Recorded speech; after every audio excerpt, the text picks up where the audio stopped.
and will be available afterward through a link on the San Francisco Public Works website, sfpublicworks.org.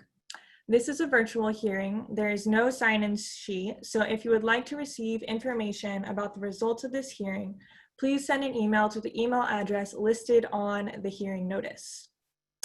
This public hearing is held to consider the following 8 items. All of these items are related to fines levied for either illegal tree pruning or tree removals. The order is as follows. Order number 203727 at 3099 22nd Street, followed by order number 203724 at address 1998 15th Avenue, followed by order number 203725 at address 2129 Vallejo Street, followed by order number 203726 at address 2347 25th Avenue, followed by order number 203728 at 600 Geneva Avenue, followed by order number 203730 at 921 Fulton Street. And then 7th on our list is order number 203723 at 1001 Van Ness Avenue. And lastly, order number 203729 at 917 Fulton Street. My job as the hearing officer is to gather the facts for the hearing item, listen to your testimonies, and help our Director of Public Works make determinations. I will not be making any decisions today. Instead, I will forward the findings from this hearing and make my recommendations to the Director.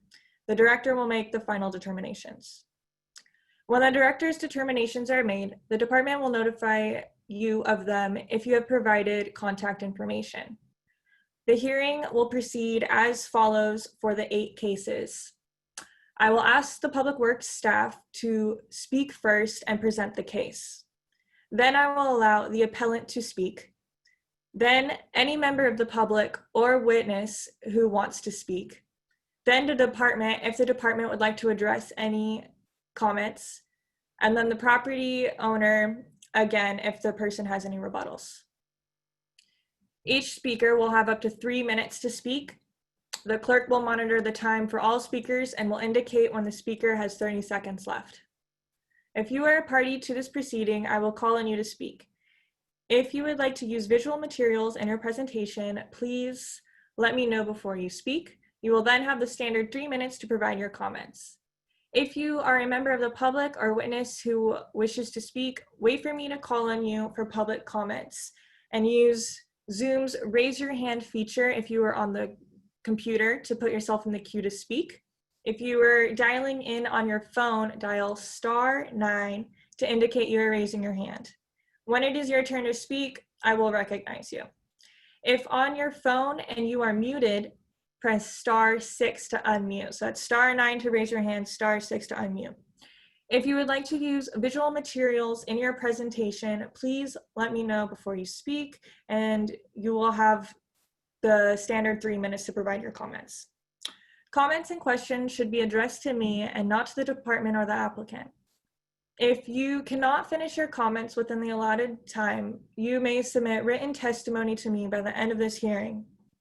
If I feel that a question is warranted, I will ask the question. After all comments are completed, I will close the item. We will now begin the hearing. So we will start with order number 1, or excuse me, our first agenda item, order number 203727, an appellant from the property owner for a fine issued for the illegal pruning of 5 street trees at 3099 2nd Street, 1105 South Van Ness, The fine levied for the illegal pruning is $10,610. May I have Public Works make its presentation?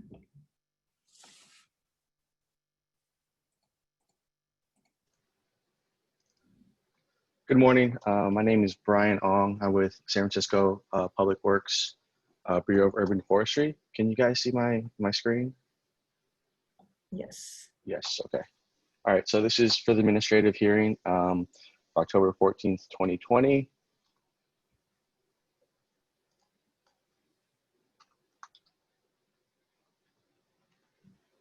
So before we get into all the individual cases, I'd like to go through with a little bit of background information before we start. So Public Works Code Article 16, it's the Urban Forestry Ordinance. Section 808 is the protection of trees and landscape material.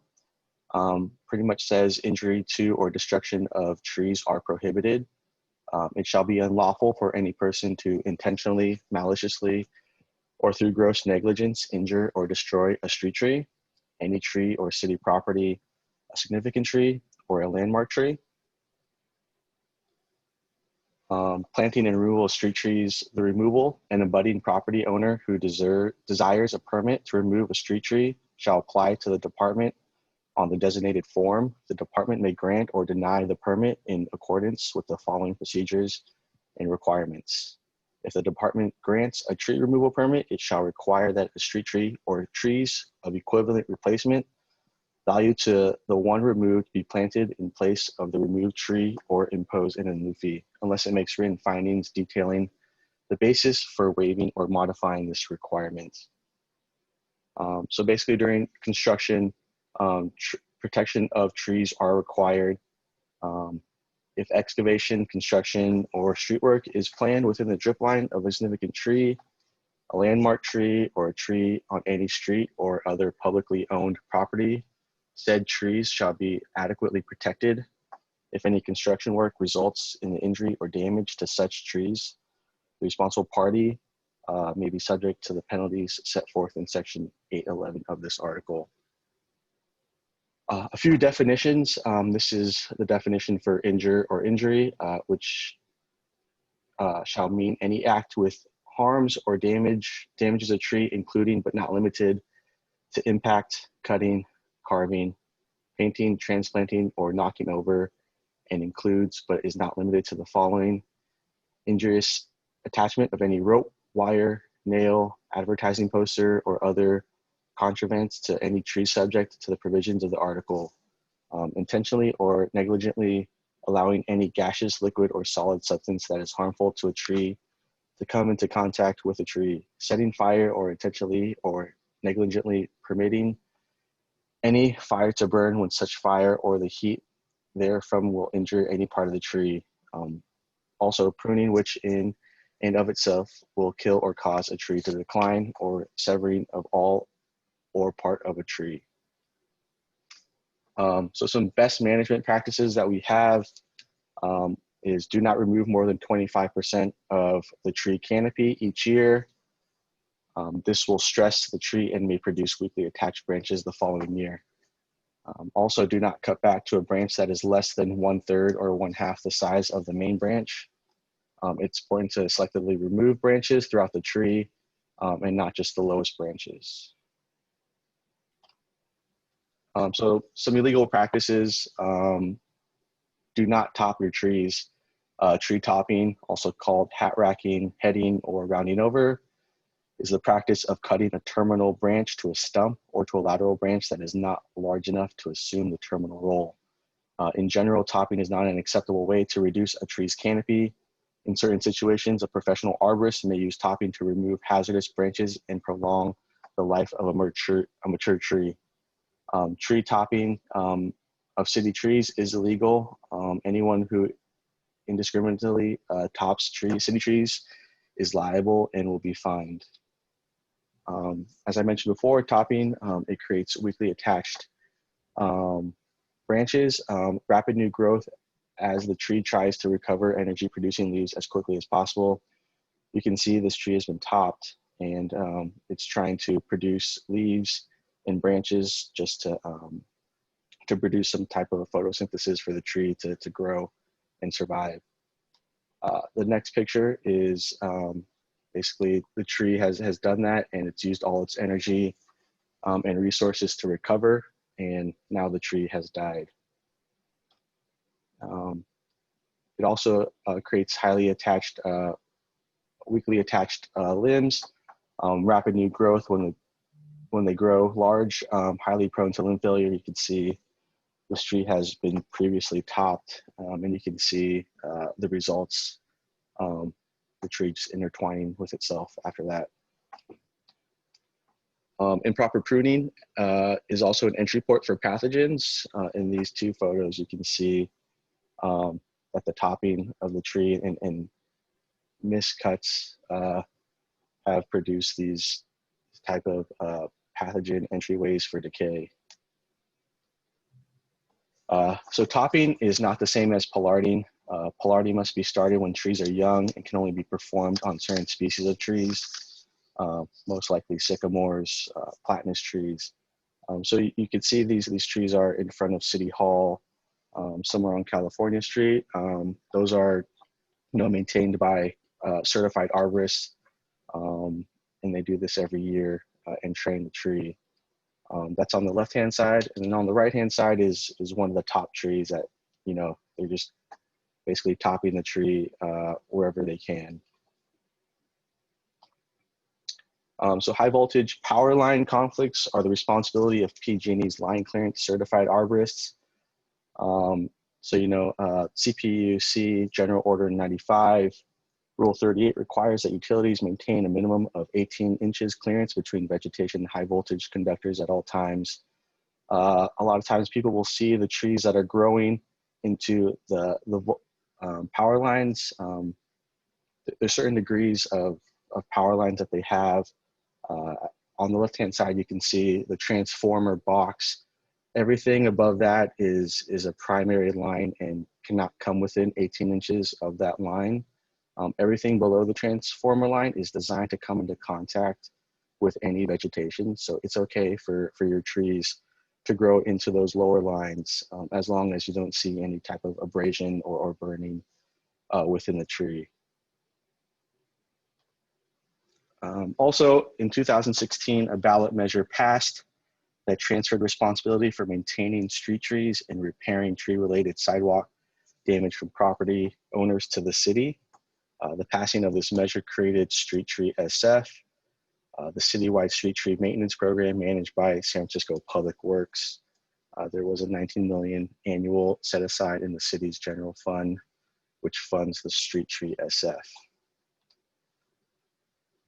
So in preparation for Street Tree SF, tree census was completed, and inventory and assessed the condition of approximately 125,000 street trees.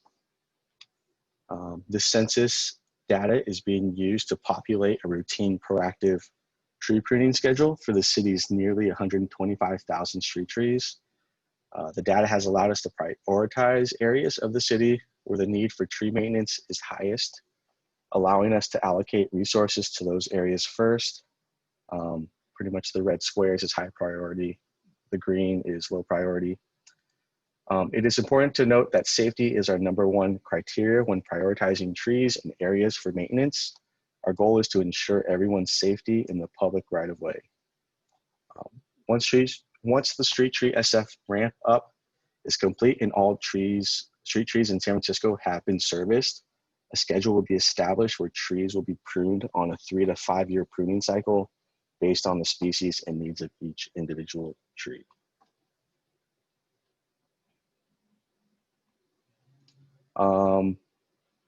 So it's a work in progress. There's more than 30,000 trees that have been pruned. More than 3,000 at-risk trees have been removed as well. You can go to our website, streettreesf.org, to see the tree pruning schedule. You can type in your address and see when your area or block will be pruned or maintained for street tree maintenance. We also have information and outreach. Before tree crews begin maintenance work, they should receive a door hanger informing them of the work and time frame. The work will happen when crews are out in the field doing street tree SF work. Signage with the program logo are displayed. Other outreach includes informational brochures explaining the street tree SF program. We usually pass these out, but you can go onto our website and find out all that information. All outreach materials in English, Chinese, and Spanish, and has contact information to reach Public Works with any questions or concerns. So we also have a street tree care class in an effort to offer a reduction in the fine issued for illegal pruning or removal of street trees. We will offer the street tree care class to the majority of cases at the hearing. When the class is attended by the cited property owner, a fine reduction can be applied. This class provides an opportunity for us to teach you about the benefits of trees and the benefits of proper pruning, as well about SF Street Tree SF. If the offer to attend this class is included in the resulting decision letter you receive after this hearing, information about how and where to sign up for the class will be included in the letter. The class fee is $197, all of which goes directly to the Adopt a Tree Fund. Okay, so to start our hearing, order number 203716 for 3099 22nd Street. The other frontage is also 1105 South Van Ness Ave. This is to consider appeal from the property owner for fine issued for the illegal pruning of 5 street trees at 3099 22nd Street. The fine levied for the illegal pruning is $10,610. Excuse me, Brian. Yes. That order number is now 203727. That's the new order number for. Okay. Mhm. This is a picture of the frontage on, I believe it is 22nd Street. This is taken in April 2019. You can see the trees, they're pretty robust, healthy platanus trees next to this building. The next slide is a picture taken in February of 2020. Prior to the beginning of construction, the project never contacted the Bureau of Urban Forestry to discuss allowable pruning. 80% of branch tips and live buds were removed. All trees at the site were topped. Increased clearance from property line would have been allowed, but the pruning performed was excessive. So you can see some of these photos. I believe this is on Van Ness. A few side photos of before and after the trees were pruned. Another side view. Here's another view of the trees on Van Ness. Here's a close-up of one of the trees. The upper canopy was topped. Scaffold branches were cut mid-branch. All 5 trees were pruned in this fashion. The project could have pruned the trees to meet their construction objectives without topping the trees. Buff would like to know who the applicant hired. We asked in the past, but never received a name. This project never came to us about pruning, clearance pruning for their project. So to be consistent with how we deal with similar cases, Buff has fined the property owner. I'm done with that one. Thank you. And now we will turn it over for the property owner and public comment. Again, you can use the raise your hand function. Looks like we do have one.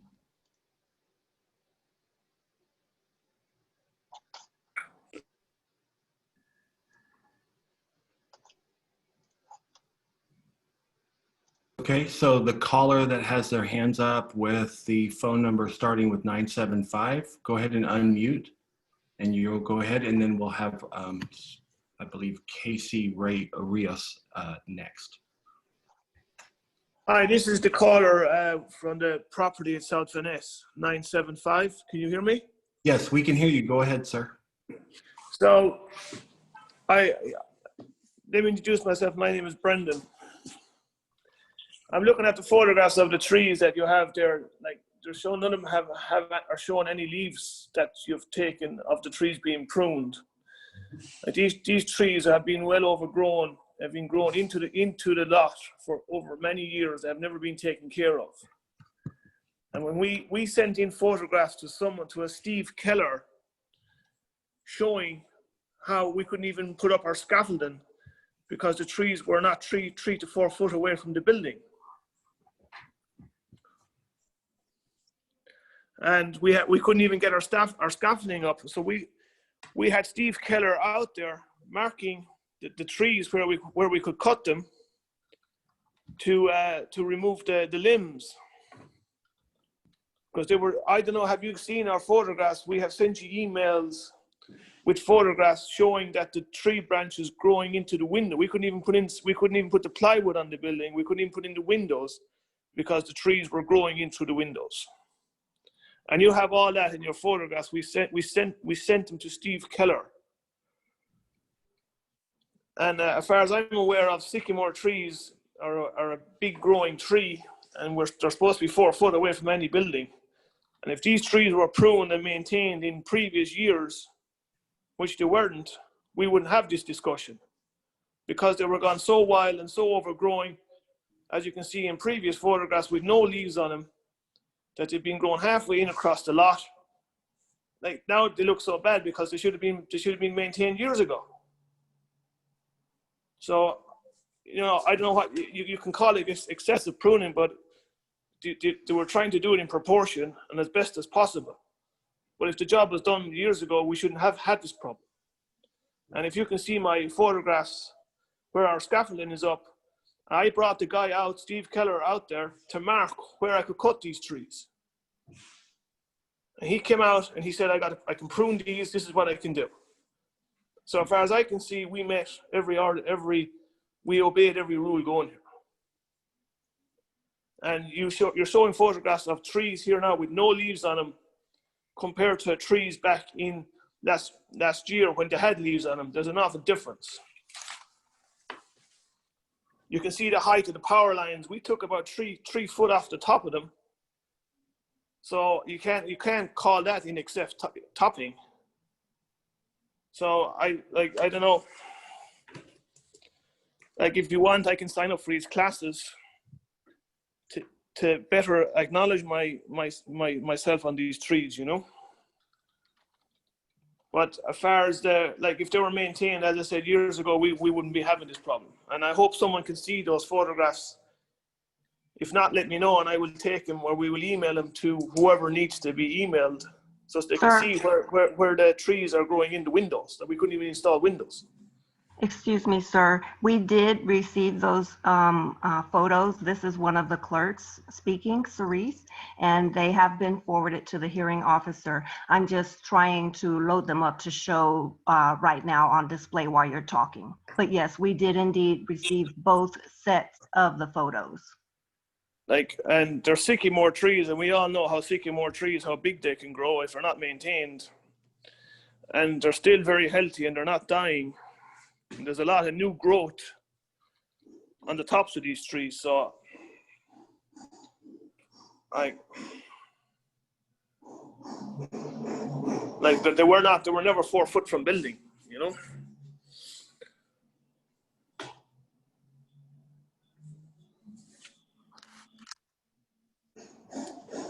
As you can see there from the edge of the tree, to the building, we don't even have 4 foot. That's how quick they're growing back. You see that one bough there in the middle? In that middle tree? We couldn't even cut it.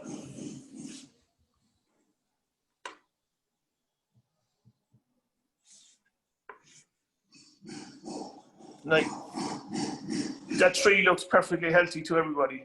I think you agree.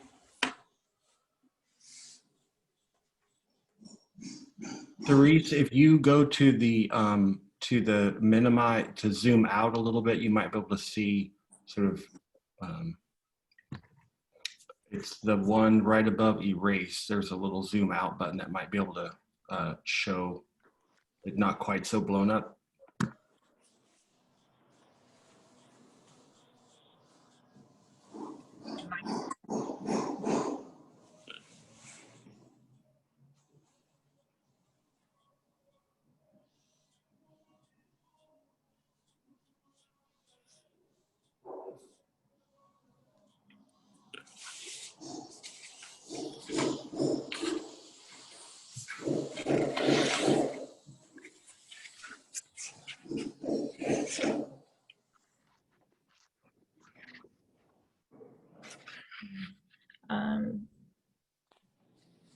Brendan, are you completed for these 3 minutes? Yeah, I think I've nothing further to say because it's obvious what went on here, you know. So I don't have anything further to say. Thank you. I will now move to our next. We have some people with some hands up. So we'll go ahead and have Casey go ahead and speak at the moment. And this is regarding this particular tree. Is that correct? Yeah. Basically, I'm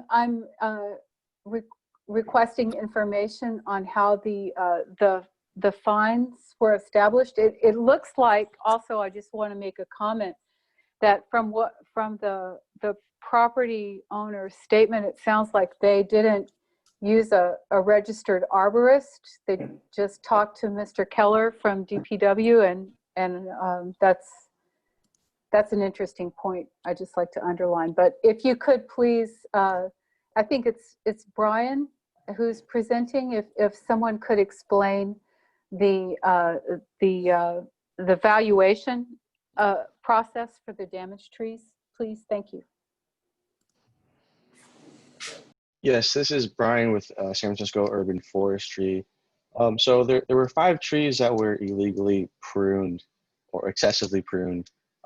So in Luffy was identified for each tree, and in Luffy is 2,000 at that time was $2,122 per tree, and that's basically what the fine was for each tree. So that added up to the $10,610.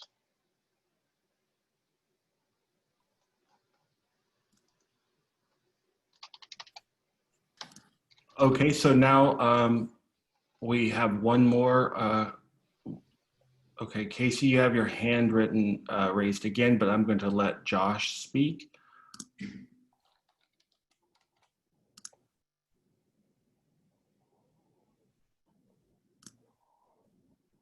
Go ahead, Josh. Thanks. Can you hear me? Yes. Great. So yeah, this is Josh. So just my comments that it's really hard to believe that Steve would have approved the hatchet job that we just saw there on the screen.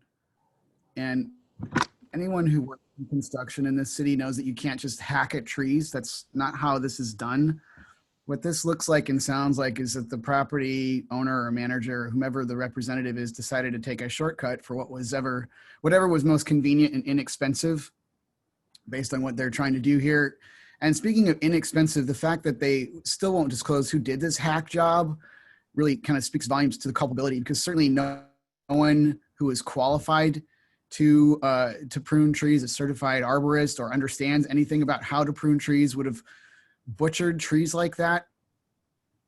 And as someone who's fought hard for countless trees in the mission and who's planted countless trees in the mission, it's incredibly disheartening to see this kind of tree butchery that is inevitably going to lead to those trees' death. And frankly, my perspective is that the fine should not be a simple in lieu fee, but should actually be more skewed toward the value of the trees that are now going to die. Thank you.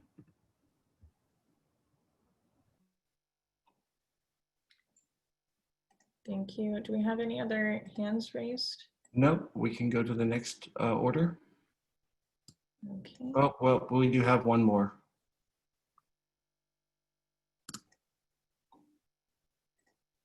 Hi, this is Brendan, again, the owner. I don't know who this Josh guy is, but as we can simply see, these trees are not going to die. And I don't know, you're not showing the photographs of the scaffolding that we've sent in to you where the trees are growing in the windows. You're not putting up those photographs. You have those on email, right? Of where the branches are going in the windows and where we couldn't even install scaffolding and safety netting around the building because of those trees. I'm sharing these construction photos now. There may be a delay in what you're seeing. I'm not certain. Okay. Like, as we can clearly see, these trees are far from going to die. And if they were maintained years ago, Josh, by whoever should be maintaining them, then we would have a nicer, better tree today. But no, they were let just grow wild. And nobody maintained them. Like a lot of the trees. Okay. We'll have Cerise show that picture, and then we'll move to the next topic. Everyone's had their time to speak, unless Brian, you have a general comment on this particular order. Otherwise, we should move to the next order. There we have. Yeah, Brian, San Francisco Urban Forestry, just want to make a quick comment. The trees shouldn't have been topped, as I mentioned before in my informational slides. You know, anything that grows within the lower part of the wire, I could see that these aren't primary lines, so the trees are fine just growing through the secondary wires and just keep on growing upwards. And then as far as, you know, Steve being on site and letting you know what you can and can't prune, yeah, an ISA certified arborist should have been on site as well, and should have done the pruning to the trees just to make sure that nothing was topped or a lot, or, you know, excessive amount of pruning didn't take place. So yeah. Thank you.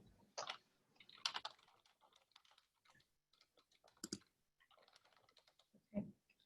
If there's no other hands raised, we'll move on to the next order. Order number 203724, to consider an appeal from the property owner for a fine issued for illegal removal of one significant tree at 1998 15th Avenue. The fine levied for the illegal removal is $2,122. Brian, will have you make your presentation. Hello, Brian, San Francisco Urban Forestry. Again, the fine levied is $2,122. That is basically the cost of an in lieu fee for urban forestry. It's basically what it takes to plant a 15-gallon box tree and water it or maintain it for 3 years. So just will be the case for most of these for an in lieu fee or the fine levied. So here is basically a pine tree, 311 call reporting several tree removals at this location. The tree was the one in all the trees that required a permit that was removed, illegally removed. You can kind of see it. These are the stairs. You can see the tree on the right-hand side.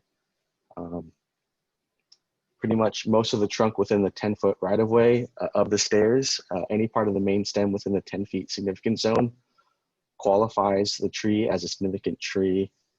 As you can see from the fence line, the property line, to the trunk of the main trunk of the tree, most of it, it's 10 feet. It's the Mandalay stairs. It's a 25-foot public right-of-way. As you can see here, the property at 1998, that is the one that removed the tree. So to be consistent with how we handle similar cases, we have fined the property owner.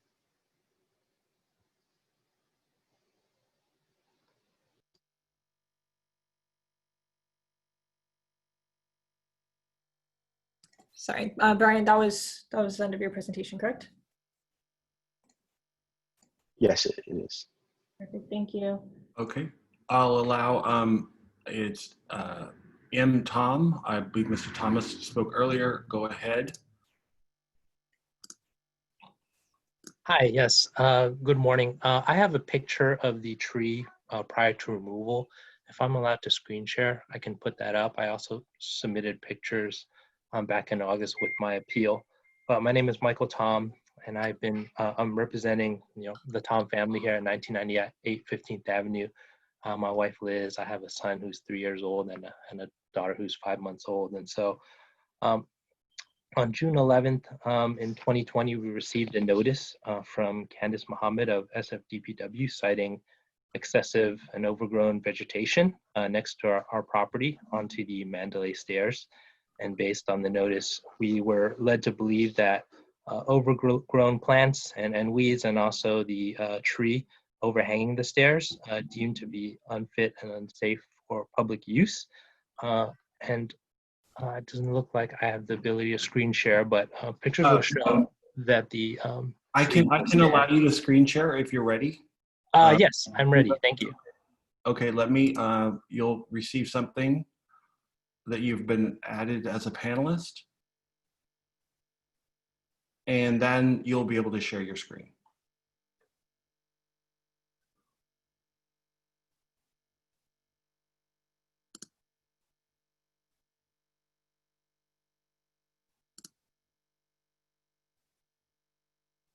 Okay. Can you confirm that you can see a picture of the tree on my screen? So it's the tree right here, and it goes all the way up here. As you can see, there's no leaves, and it's been dead for actually a little over a year. And so, there also just wanted to note here the PG&E transmission lines here as well, which are right next to the tree. And so we received a notice right here from Candice of DPW to clean up the area and make it safe. And, I think, due to shelter in place for the pandemic, we have noticed a significant increase of people going out for walks and hiking in the area.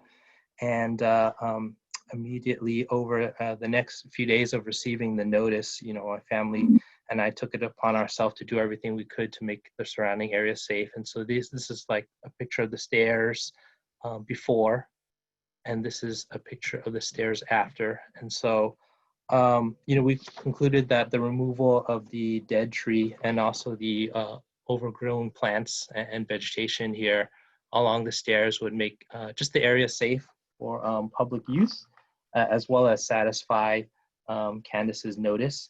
And so we responded to Candice. Pull that up. We responded to notice via email and sent her pictures, which she had confirmed that we had. She said here we did more than enough, and I confirmed that I promise to do a better job of keeping the area safe, as just the last 6 to 9 months have been crazy, not only with the pandemic but raising a newborn within our home too. And so again, back to the pictures of the tree before removal, there are these PG&E transmission lines that run along the Mandalay stairs right next to the tree. And so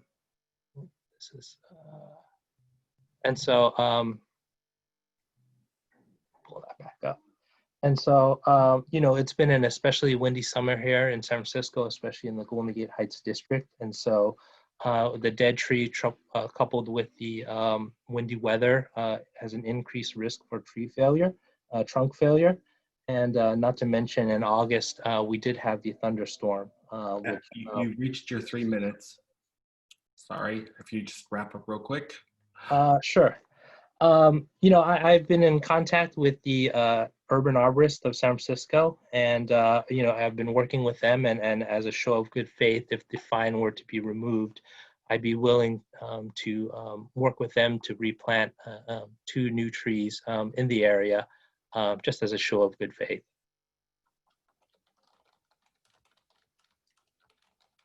Thank you. So let me get, we have some other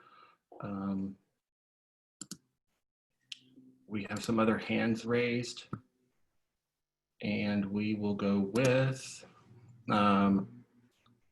James Glenn.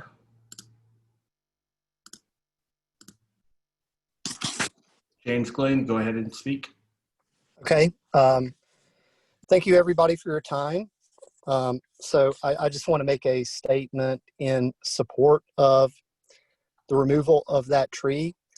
I am James Glenn. I live at 1996 15th Avenue. I am the next door neighbor to Michael Tom.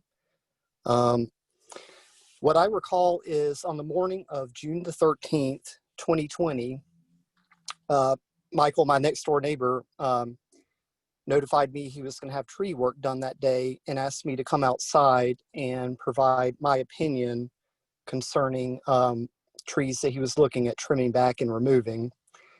And one of the trees that we specifically talked about was the tree that's in question. It was clear to me that it was dead. It was also clear to me that it was very near to the PG&E power lines, and from the interest of public safety, and given, like Michael was saying, that there's been increased foot traffic going up and down Mandalay Lane, to me, it seemed like the clear thing to do to remove that tree. It did not seem like there was any hope for it to come back to life. It seemed to be a risk to the public using those stairs, especially if a strong gust of wind was to come up. And it would be very unfortunate if somebody was to be hurt by either the tree falling itself or some of the limbs falling. And I also recall that Michael had coordinated with a few other property owners in the area. I believe two of them are located up at the top of the hill on 14th Avenue. And I believe one of the ladies is named Ursula, and I believe Michael said that Ursula had provided support for removal of the tree. And then I also specifically remember the property owner on 14th Avenue, his name is Ari Kent. He came down while the trees were being removed and specifically agreed that that tree should be removed as well. So, it seemed like there was general consensus among the property owners in that area that it was the right thing to do for public safety to remove the tree. And I encouraged the committee to consider Michael Tom's proposal of planting 2 new trees in its place. Thank you.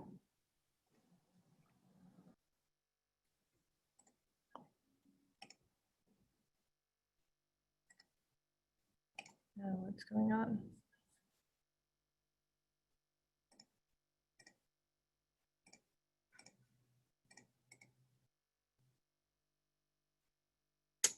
My Zoom screen just froze. This is Casey Asbury. Did you ask me to unmute?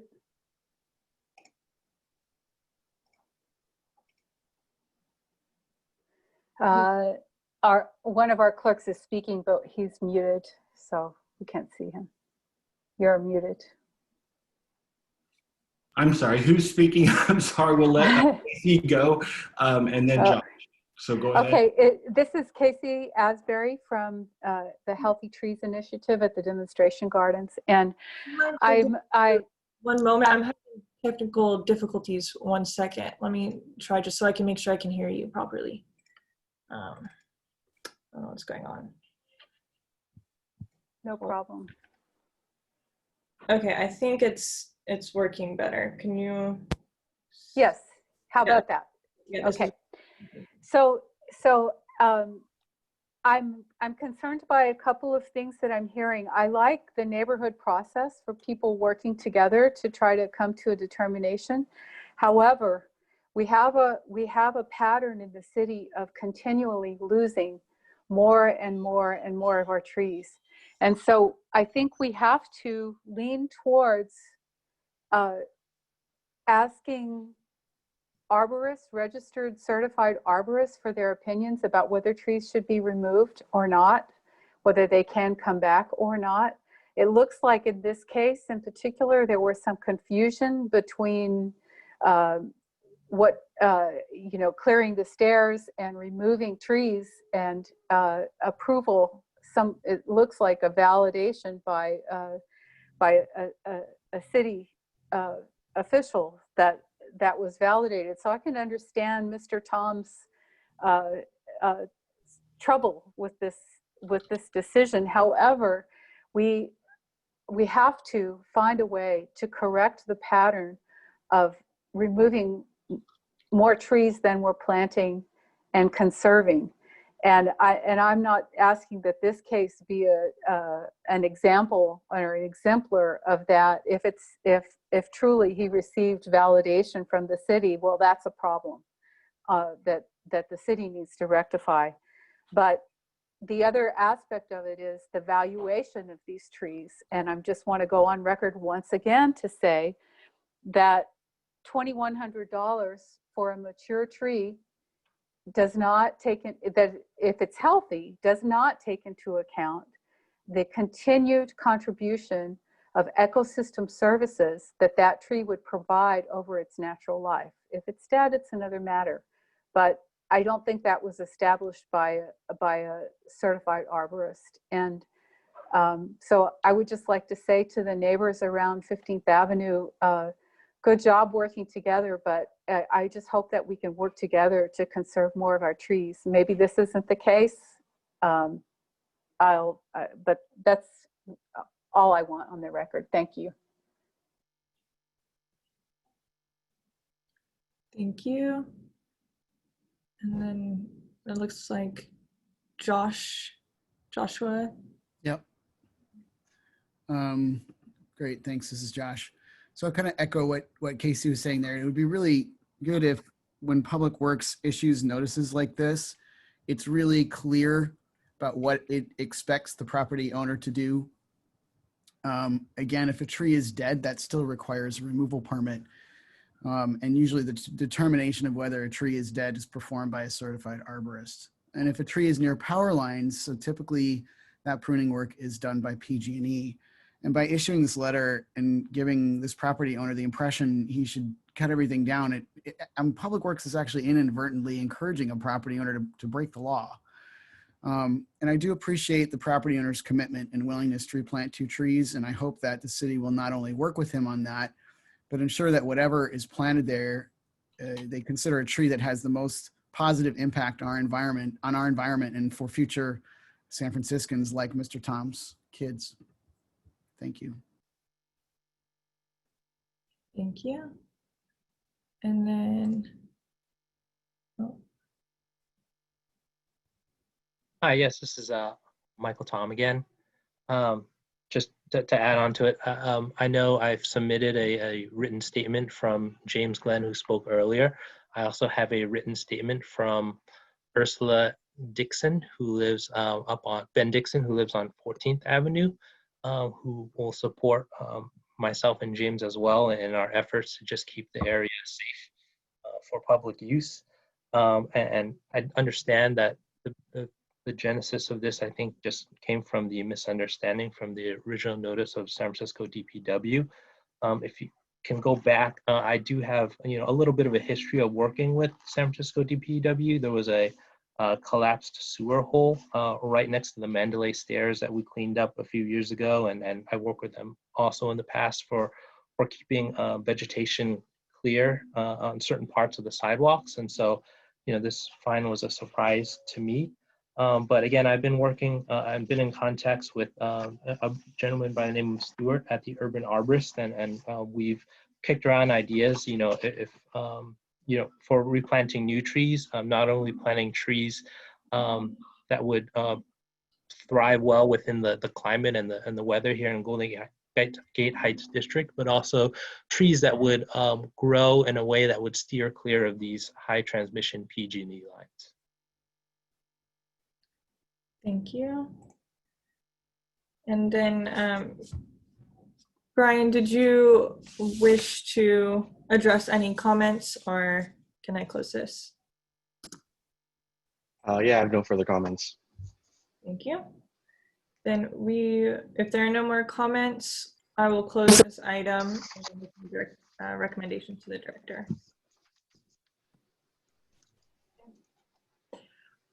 So we will now be moving on to order number 203725, an appeal from the property owner for fine issued for the illegal pruning of 5 street trees at 2129 Vallejo Street.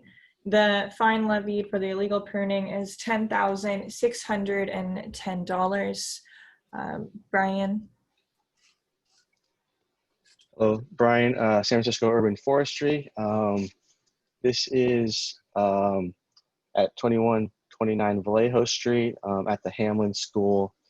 You can see there's 5 bay laurel trees prior to illegal pruning. And then this is a photo of the trees afterwards. 100% of the canopy has been removed from each tree. And this is not an acceptable species that should be pollarded. So to be consistent with how we deal with similar cases, the property owner has been issued a fine. That's it. Thank you. And then do we have property owner on It looks here? like we have Willow Haig is the property owner. We'll let them go first. Is that correct, Cerise? Hi, yes, I'm representing the Hamlin School. This is Willow. Okay, great. Go ahead. We can hear you. Okay, great, thank you. So my name is Willow Hagee. I'm the Director of Operations at the Hamlin School. And first of all, I just want to say that we are really, truly sorry that we over-trimmed the trees. It was not our intention to hurt them. We love our trees. We have a very urban campus. We're a K-8 all-girls school. We have not a ton of outdoor space, so these trees are really important to our school and to our campus. And we trimmed them as far as we thought was possible in order to do a construction project that's happening there. And when we heard that this was not trees that could be done to, we immediately jumped on it. We got an arborist over there to do a report. We were given instructions for how to care for the trees. We clearly made a mistake here, and we're deeply sorry for that. And we have been working really hard to water the trees regularly, provide them with what they need. The arborist believes they can come back with care and monitoring. We have seen them start to come back a bit. This picture is in June, so now here in October we are seeing leaves coming back. Yeah, so we've been doing everything to take care of the trees. We would really appreciate you not finding us for them. We're a nonprofit school. We care about this. We want this street to look good. We want the trees there, and we would love to be able to use the fine money to take care of the trees and ensure that they survive this and can flourish in the future. Okay, thank you. We'll go ahead and allow Casey to go ahead.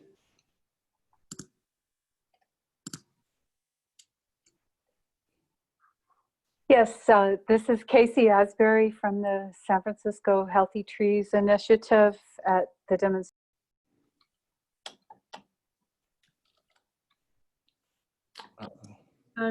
Lost audio. Yeah, 1 second.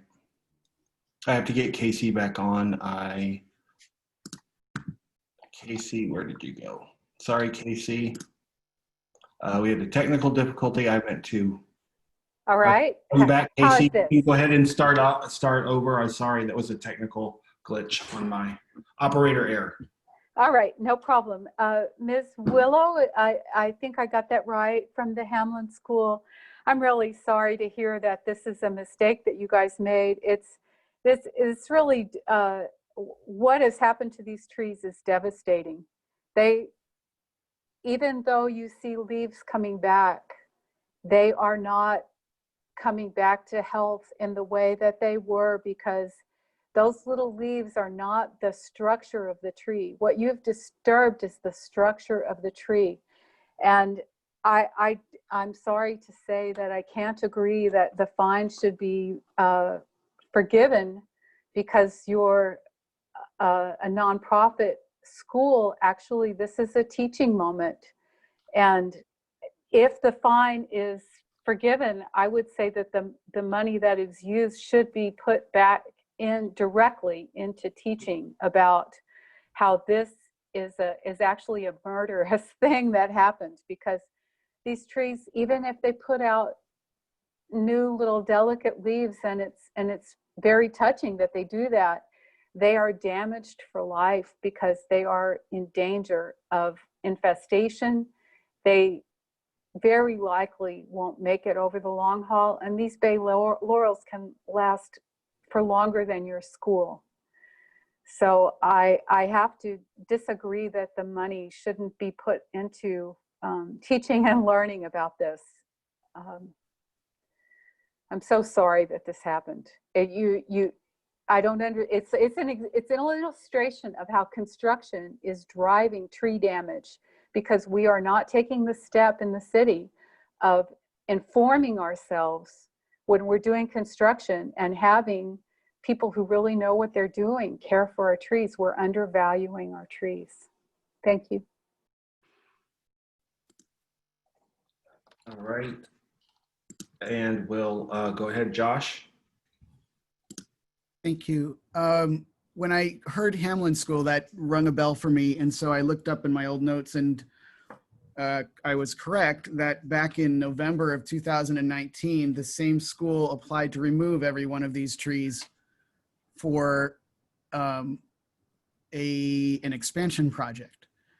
And that was denied. And so I'm really perplexed, and it confounds me that after that went through, after this school has already gone through that entire process, there would be any question at all of the need to protect what trees remain on this property, and the need to work hand in hand with not only the city, but with a certified arborist in the management of those trees throughout this construction. This is not, this has been going on for a while.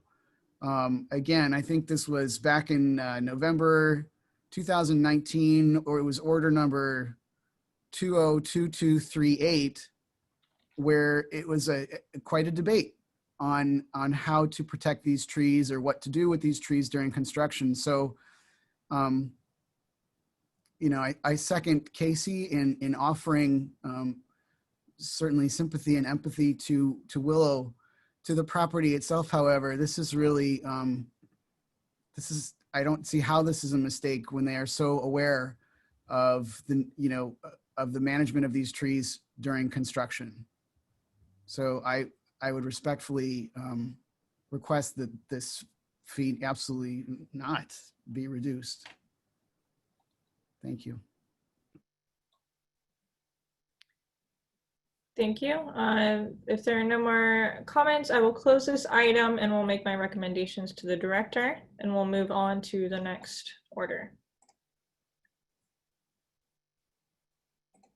which is order number 203726, which is an appeal from the property owner for fine issued for the illegal pruning of one street tree at 2347 25th Avenue.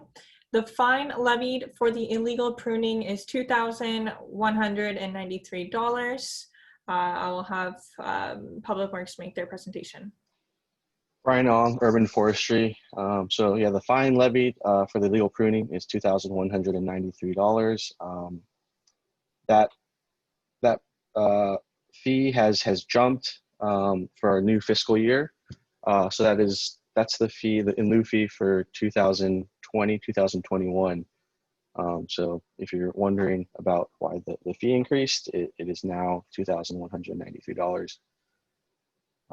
Okay, so in 2018, we sent a warning letter about the arbutus or strawberry tree to the homeowner, about some of the improper cuts that were done to the tree, and that they needed to hire an ISA certified arborist in order to do some of the maintenance requirements. And this is another photo from 2018. It's just kind of the whole tree view. As you can see, there's some large cuts made, most likely for like clearance over the road. And then this is the warning letter sent to the same address. You know, this was a warning letter sent to them in 2018, just letting them know that they needed an ISA certified arborist. And in 2020, someone called to report in that there was vegetation on the ground. As you can see in this photo on the right-hand side, there is a bunch of vegetation. Simply, I believe they ignored our warning letter and then went ahead and pruned the tree again. You can see these are the cuts that happened in 2020. The tree has very little canopy and may die due to the cuts that were made. The tree was already most likely stressed from the pruning before, done in 2018, and they should have came to us to make sure that they could do the pruning and hire an ISA certified arborist. You can see some of the cuts. They're not the best cuts. They're actually pretty bad. As the top one, you could see a large tear out of the branch. This will not allow the tree to heal correctly, the wounds. So a lot of times in this area, you'll see types of pathogens entering and most likely decay in that branch. So it would make sense to uphold the fine for its eventual death in the future. So to be consistent with how we deal with similar cases, we have fined the owner the new fee of $2,193. That's it. Okay, it looks like we have the caller with the last three digits ending in 811. Go ahead and unmute.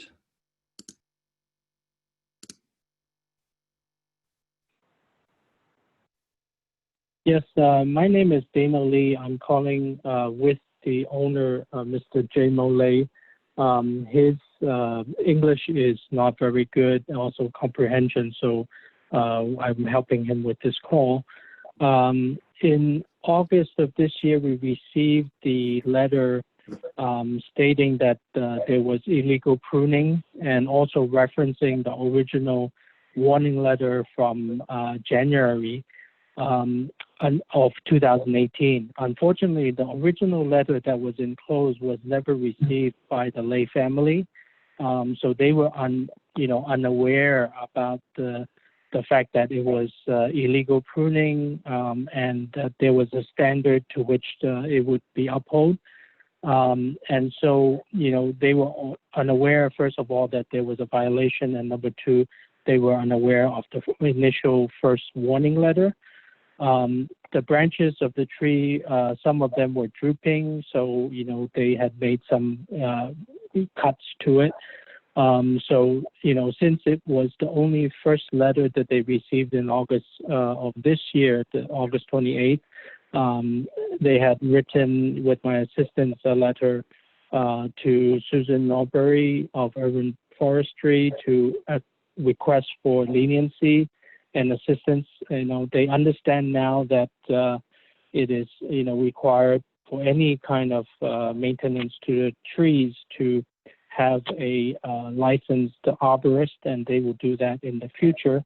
So they're, asking for leniency at this time.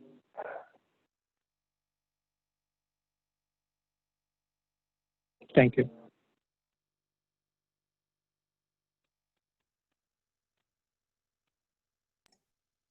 So looks like. Okay, we have Casey. Go ahead. Thanks. It's Casey Asbury with the Demonstration Gardens, and this case actually makes clear another problem that we are seeing in general that's contributing to the reduction of the health and robustness of our canopy, and that we need more educational opportunities for our neighbors in the city. And I would just like to put a request in to DPW that, you know, once again, let's see what we can do about educating people on what the requirements are for caring for street trees. I'm really sorry to hear that this family didn't know, but this is a terrible destruction of a tree, and it is likely not going to make it, and it's certainly not going to contribute to the health of the street in the way that it would if it were cared for properly. So I have to say that I'm sorry, but I agree. I wanted to go on record. It's rare, too rare, that I agree with the Public Works determination, but I do think the fine should be upheld. Okay, thank you. And next we will allow Josh to speak. Thank you. Yeah, I second what Casey said. I don't know how long these property owners have lived there, but my guess is it's probably been for a while. And as somebody who's also lived in San Francisco for a while, if a letter is sent to my house by the city, I don't get to just claim that I didn't see it if they're telling me I did something wrong. And then especially if it's then I then engage in further actions that also violate the law. And just from a practical standpoint, this clearly was not performed by anyone who knows anything about pruning trees. That branch wasn't cut off, it was ripped off. I don't even know how you do it to a branch of that size, something that sort of violent against the tree. And I would just agree that this should be this should receive the full fine. Thank you. Thank you. Okay, thank you. If there's no more comments, I will close this item and we'll make my recommendations to the director. And we will move to order number 203728, an appeal from the property owner for a fine issued for the illegal removal of 2 street trees at 600 Geneva Avenue. The fine levied for the illegal removal is $4,244. I'll have Brian from Public Works make their presentation. Hello, Brian, San Francisco Public Works. Here is a photo of the 2 trees before the illegal removal over at the corner. And then this is an anonymous person called to report the illegal removal. You can see the stump here is missing. Here's another photo of the 2 stumps that are missing, a fresh cypress stump and an older stump. Unable to identify what type of tree it is, but you can see that there were 2 trees existing and now there's 2 stumps remain. And so there is, you can see here, this is the property line.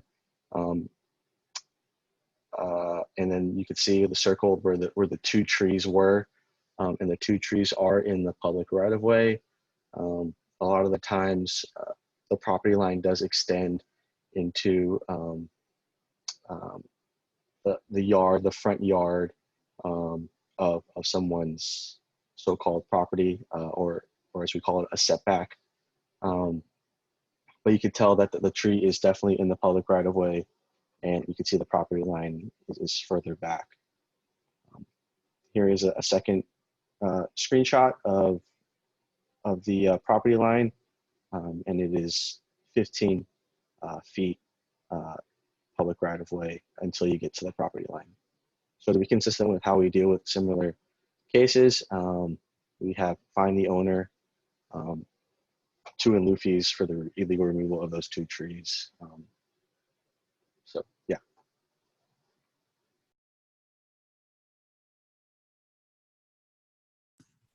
Okay, we have I believe it's Gordon. We'll go ahead and allow you to speak, Gordon.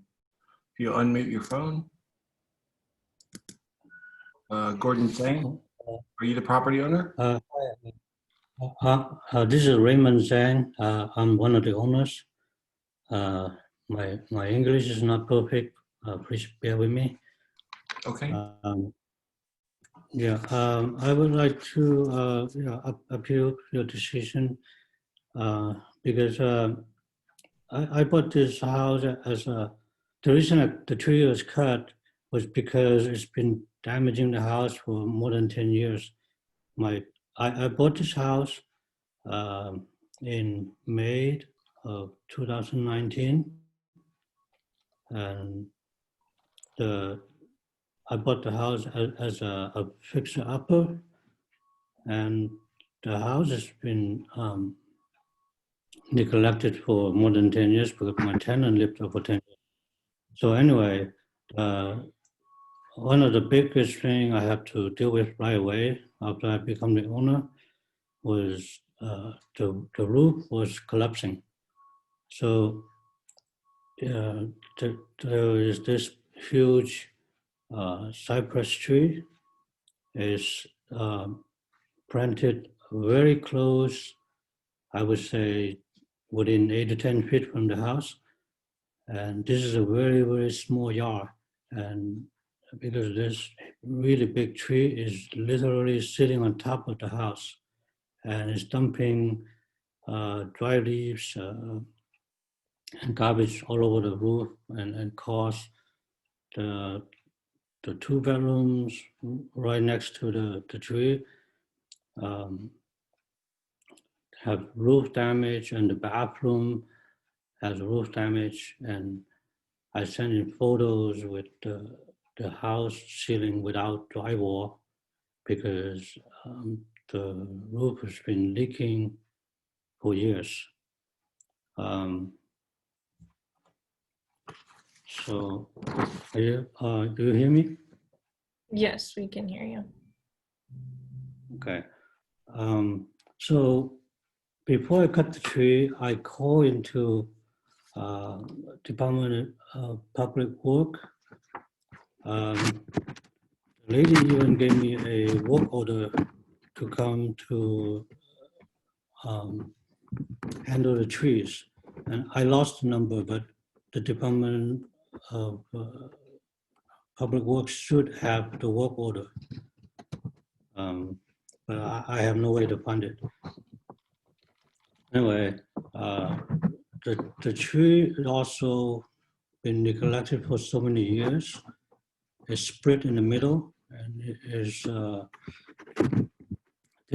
dangerous to the public. So also my tenant in there, he's a very demanding tenant, and so I have to cut the tree and fix the roof. And also the neighbor's roof got damaged too by this tree. Thank you, sir. Your time is up now.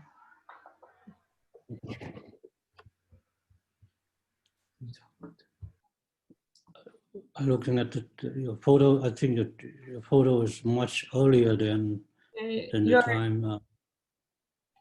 Raymond, the 3 minutes has expired. Thank you for your comments. We'll move to Casey.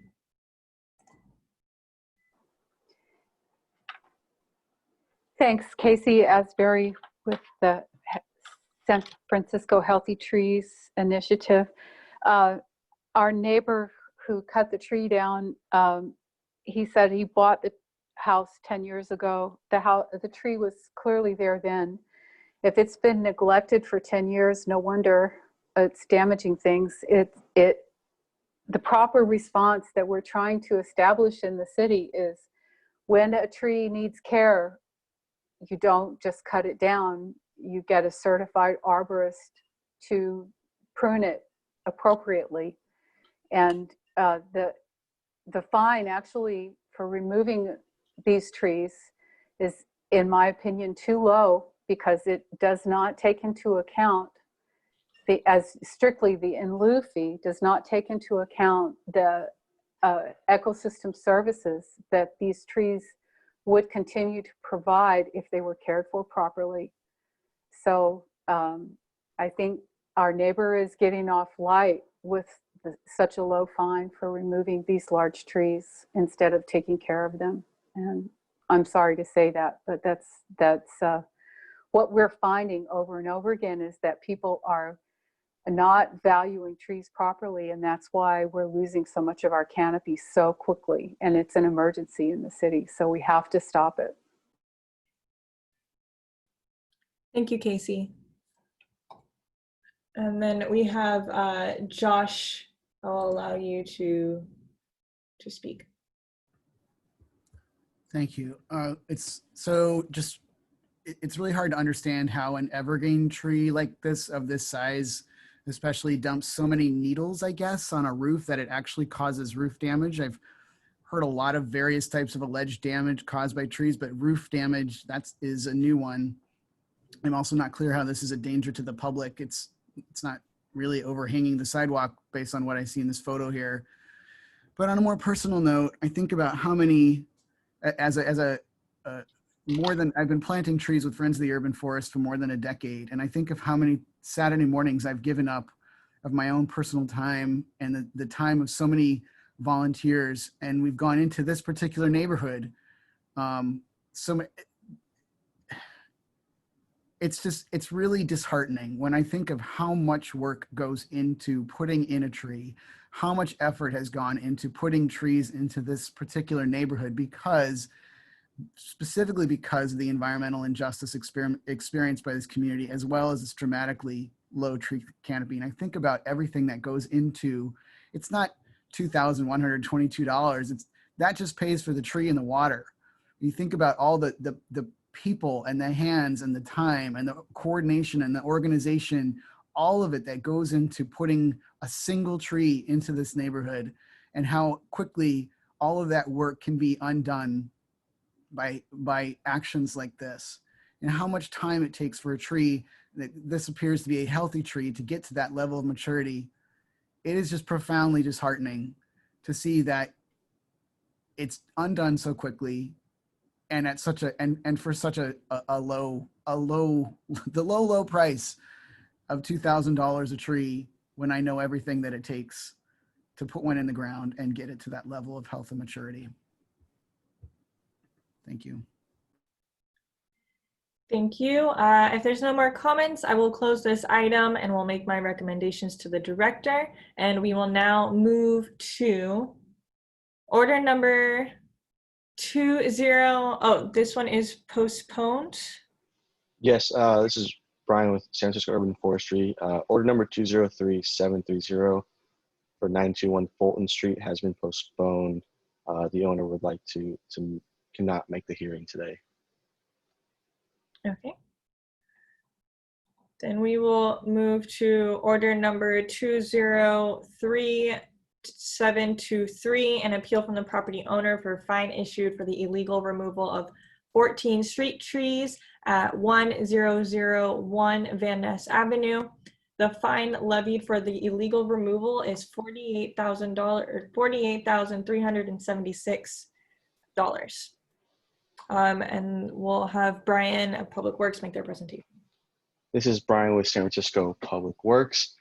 So this came to us, it was an application basically at 1001, it's the old Cron 4 building. They were planning to demolish the building and then erect a new one. Application number 784319. They applied to remove all the trees around the frontage of the property. A denial letter was sent for all the trees except for one tree on O'Farrell Street on August 13th, 2019. A hearing date was scheduled for Monday, August 26th, 2019, and a resulting decision came to us October 28th, 2019. And all the trees were removed without a permit prior to October 28th. So the fine levied was $48,376. This is just a snap of the resulting decision from the hearing on August 26, 2019. Basically said, after consideration of correspondence and testimony provided at the hearing, the decision is to approve the 7 fern pine trees on Myrtle Street with replacement of 24-inch box platanus. And on O'Farrell, the decision is to deny the request to remove the 6 platanus hispanica trees. Pretty much there's 7 trees on O'Farrell Street. Trees 1 through 6 were denied and tree 7 was approved. And to ensure they should be protected during construction, on Van Ness, the removal of 1 London plane tree has already been approved for removal with replacement, which is tree number 7.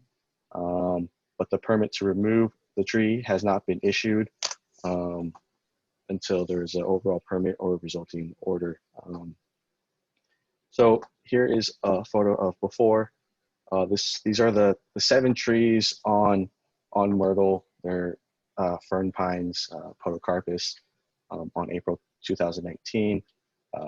They're not in the best shape, but yeah, they were approved to be removed.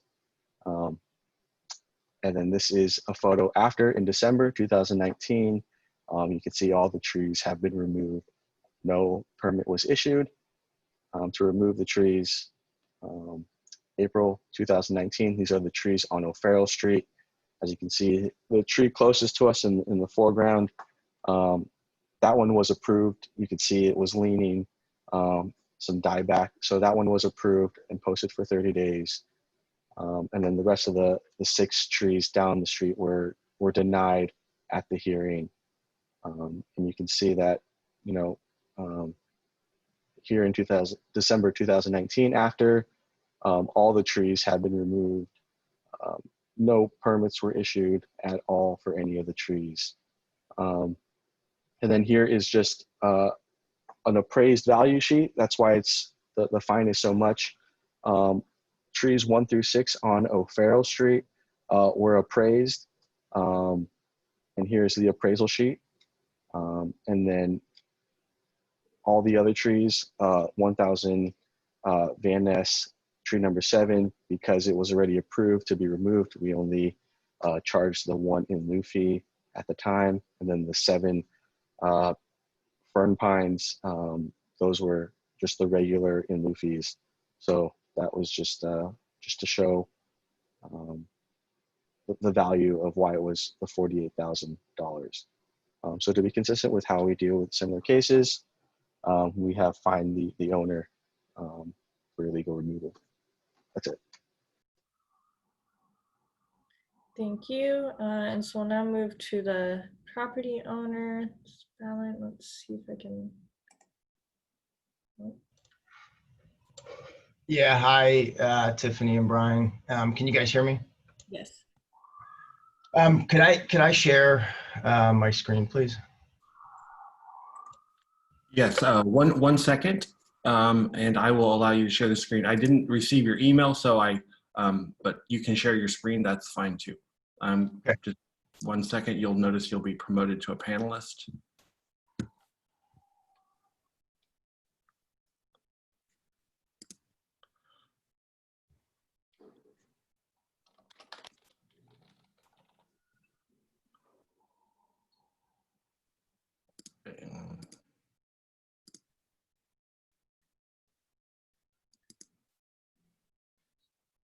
I don't think he knows he's on mute. Do you know you're on mute?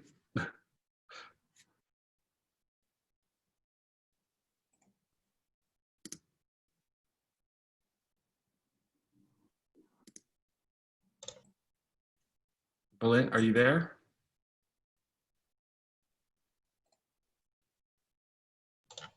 There you are. We have audio. All right, great. Can you guys Shared screen yet? Brian, will you stop sharing your screen?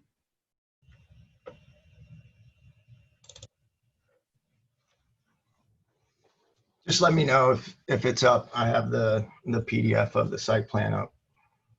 We haven't seen it yet. You know, you haven't, go ahead. You can share your screen though. You should be able to now. There you go. You're in.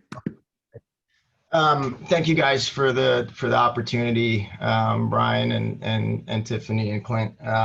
As you guys know, we've been back and forth on this project for over a year now. And just a little additional history, the project went in front of the Planning Commission last April, April 4th of 2019. And this is the site plan that was unanimously approved by the Planning Commission.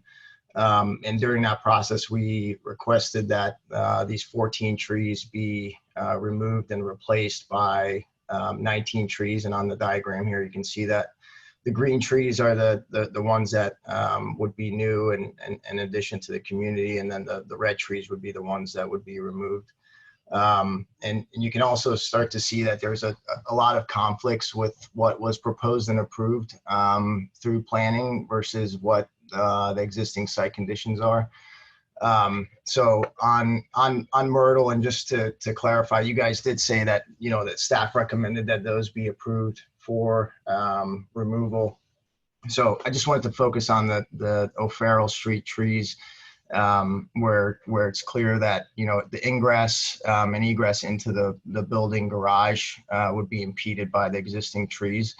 And also here, there's a retail component that's also impeded by the existing trees, in addition to a PG&E vault and a gas alcove. So the request was made to remove these trees and again, add 5 additional net trees to the community and to the landscape around this project. And we submitted that request in June of 2019, right after the Planning Commission approval. And then it's just been a super lengthy process to hear back from, you know, from BUF, which I understand you guys are super busy as well. And so it got to the point where, you know, we had the initial appeal. We waited the 10 days that we were told we would get a response, and that response never came. Ultimately, 60 days later, we got the response that the Myrtle trees were recommended for approval and the O'Farrell trees were denied. And at that point, we had already started construction and we couldn't wait any longer.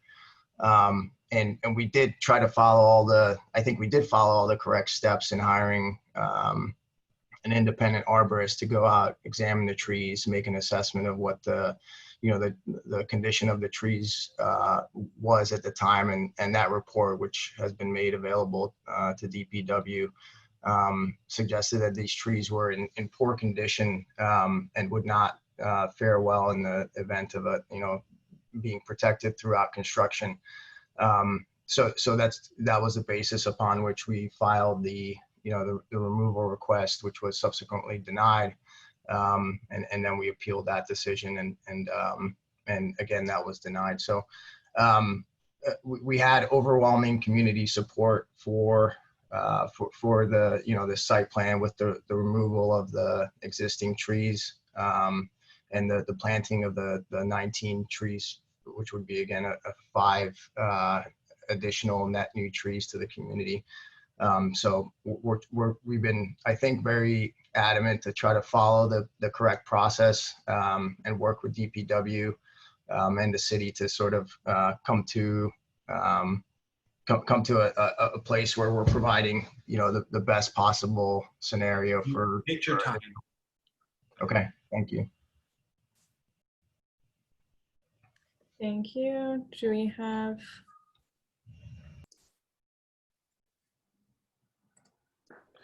All right, we have Casey. Go ahead. Thank you. Casey Asbury with the Demonstration Gardens. So I have a couple of questions, and I would just like to observe that there's a couple of misnomers that we're commonly using. One is replacement trees.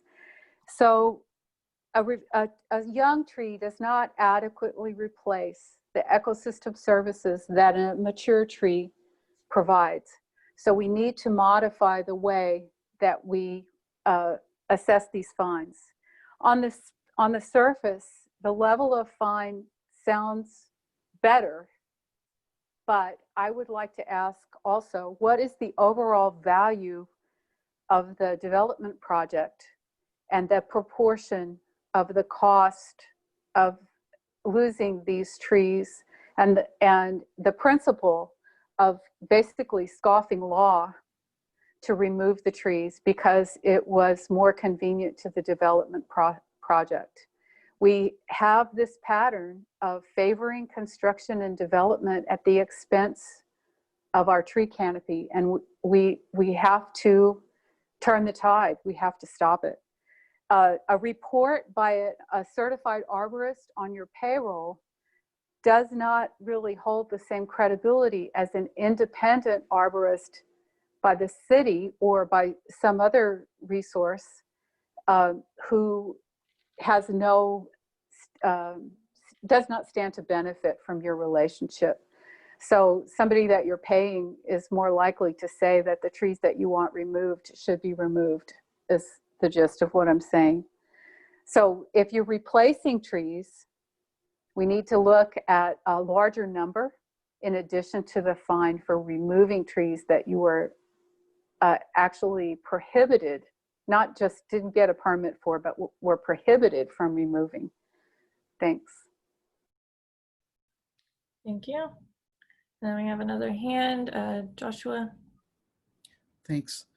Yeah, I'm sorry that the applicant here seems to have been placed between planning and public works, and that piece of it is the city's problem. If there's some confusion, though, the answer isn't to just cut it all down. Planning is looking at plans, but public works is preserving public resources, and that's what these were. Those were public resources that the applicant took out for its own convenience because, as he stated, construction was underway. Anyone who does construction at this scale in this city understands you can't just do what you want without a permit. And here it seems the construction team knew that they needed the permits because they applied for them, but then went ahead and cut down every single tree without even waiting for a decision on their application. Because again, they quote, couldn't wait any longer. That's not how construction is done in San Francisco. And if you didn't follow the correct steps, he didn't follow the correct steps, which were here to get a permit. And again, very aware of that, because not only did they apply for it, but they appealed the initial denial of it, which took them to the hearing, which then they didn't wait for the outcome of that. This is the West, but it's not the Wild West. And a project of this scale and size can, at a minimum, absorb the cost of their illegal action. And further, I'm not sure why there's not a fine imposed for performing this work without a permit, which according to Article 16, Section 811, is minimally $10,000 per action. So frankly, this fine doesn't go far enough specifically because of the documented history here that the applicant was well aware they needed to do a permit. They needed to get a permit and did not do so. So I would argue that there should be an additional fine for the work done without a permit, minimally. Thanks. Thank you. Thank you. Let's see. I will allow a 1 minute rebuttal. Yeah, hi. Can you guys hear me? Yes. Thanks for the comments. So I look in the rebuttal. I think from our side is we did follow all the requirements, right? We went through the process. We submitted all the requests to demolish the building. As part of that, demolish the trees. You mentioned that that's not how construction works. I mean, I would offer that there's obviously a schedule in place that that lenders and so on that we have to abide by. And DPW basically told us that we would get a response within 10 business days. And we kept reaching out to them to get additional information on which way that decision was going to go so that we could address the issues and get in front of them. Unfortunately, no response was made again for 60 days. at which point the plans that were approved, right, by the Planning Commission would not allow for those trees to remain in the places where they existed. Thank you, Mr. Simsick. That is 1 minute. Okay. We will now close this item and I will make my recommendation to the director. We are now moving to the final order of today's hearing, which is 203729, an appeal from the property owner for a fine issued for the illegal pruning of 2 street trees at 917 Fulton Street. The fine levied for the illegal pruning is $4,244. Brian Ong, San Francisco Urban Forestry. So this is for the legal pruning of 2 street trees. You could see here, there's beforehand picture. This was kind of taken up a lot earlier in April of 2015. You could see the 2 trees are robust and healthy. And then in 2020, you can see that the trees, they have been topped. 100% of the canopy has been removed. Here's another photo of the first tree. On the left is before, on the right is after. And then here is the second tree. Again, you can see all the canopy has been removed. Here are both trees. All the canopy, again, has been removed. So to be consistent with how we deal with similar cases, we have issued the fine to the property owner for the illegal removal of, or illegal pruning of 2 trees. That's it. Thank you. Do we have the property owner?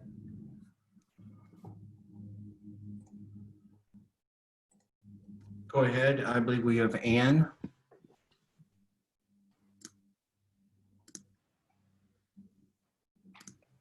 We need to unmute Ann and you'll be fine. Okay, Ann, you're on. Hi, actually this is Susan. Okay. And we did not prune the trees. We were on holiday and we came home and found that they had been trimmed or pruned. We thought it was a little severe, but the neighborhood, we live in Alamo Square, and there have been a lot of break-ins, so we just assumed that the city was starting to finally take care of the trees on our street. We've lived here for 30 years, and the city's trimmed the trees once. And I know the neighborhood association, the Alamo Square Neighborhood Association, has been addressed the issue of the break-in. So as I said, we just assumed that the city trimmed the trees. So it wasn't us. We did not do it. We water the trees, we take care of them, we sweep the sidewalks, we've lived here for, as I said, over 30 years, so we did not do this. That's about it. Thank you. Thank you.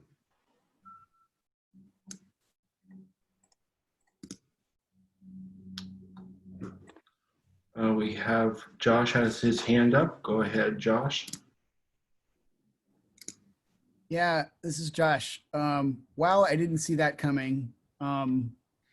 It's kind of mind-boggling how something like that could happen to a tree. And I guess I wonder, since Anne was not there, or Susan, I'm sorry, was there anyone who saw this happening? Was there any sort of investigation done, even if it's just asking some of the neighbors how something this butchering to a tree could have been achieved without anyone knowing how it happened? I guess I'm just wondering if there was any sort of, certainly my guess is that Susan raised this to Buff, and I guess I'm wondering if Buff did any sort of undertaking to figure out how exactly that happened, because that's pretty dramatic and pretty horrible.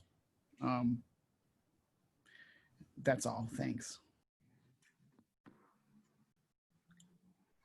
We have Casey on here. Oh. So I agree with everyone present that it seems just like overwhelming that trees can be damaged, and and the property owners wouldn't call in to report it to the city, at least. I think that oftentimes we're overlooking an important reason why trees are topped or so cruelly damaged like this is because people find them in the view shed of their property and want to increase the value of their property by improving the view somehow. That's the sense of it. I can't say that that's what happened in this case, but it seems like a fine is in order. It needs. I don't know who should be fined, but this is a horrible thing to do to establish trees, and I'm really shocked. If it were my property, I would definitely have called all of the authorities to find out what the heck was going on and get some recourse myself.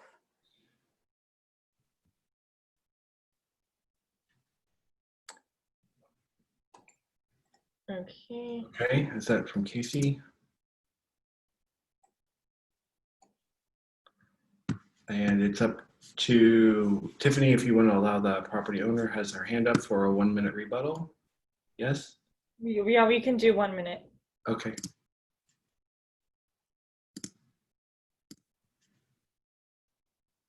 Go ahead, Susan.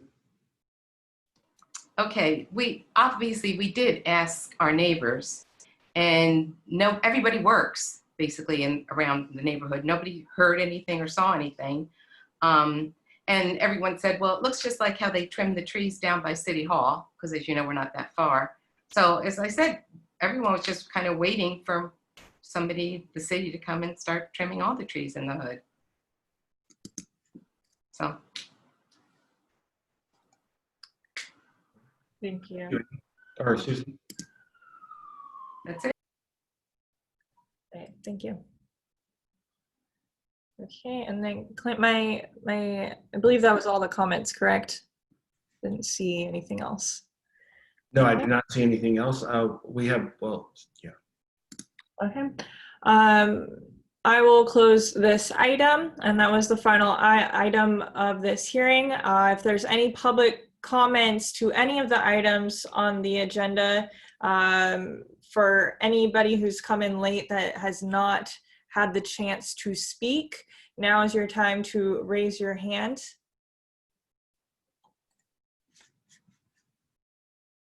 And then Clint, can you let me know, because I'm not. Yeah, it looks like Susan wants to speak again. We did give her a minute, but I guess she did raise her hand again, so. I just wanted you to know that we'll send pictures of how the trees look now, and that they look better, obviously. They're green, and I'll email you some updated pictures. Okay? Okay. Thank you. Okay, thank you. Okay, and that's everybody? Clint? Yeah, I do not, just to reiterate, there are, in the chat, we do not have anybody with their hand raised. And if not, we'll let Tiffany go out and close out this hearing, and the recording will be available.